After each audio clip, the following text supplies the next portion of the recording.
Hi friends, ఎలా ఉన్నారు?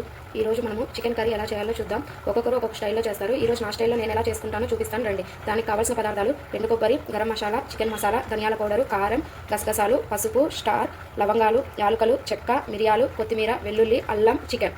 నేను చూపించే పదార్థాలన్నీ ఒక మిక్సీ జార్ తీసుకొని ఒకదాని తర్వాత ఒకటి పేస్ట్ చేసి పెట్టుకోండి. ఇలా మిక్సీ జార్లో పేస్ట్ చేసి పెట్టుకోవాలి. తర్వాత ఒక స్టవ్ ఆన్ చేసుకొని ఒక కడాయి పెట్టుకొని దాంట్లో కర్రీకి సరిపడినంత ఆయిల్ యాడ్ చేసుకోవాలి. ఆయిల్ హీట్ ఎక్కాక ముందుగా మనం పేస్ట్ చేసి పెట్టుకున్న మసాలాను యాడ్ చేసుకొని ఫ్రై చేసుకోవాలి. నేను ఆనియన్ టమాటా ఏం యాడ్ చేయనండి, ఎందుకంటే దానివల్ల కర్రీకి స్వీట్నెస్ వస్తుంది. ఇలా బాగా మసాలా వేగాక మనం ముందుగా నీట్గా శుభ్రం చేసి పెట్టుకున్న చికెన్ పీసెస్ని యాడ్ చేసుకోవాలి. బాగా మిక్స్ చేసుకోవాలి. ఇప్పుడు కర్రీకి సరిపడినంత సాల్ట్ యాడ్ చేసుకోవాలి.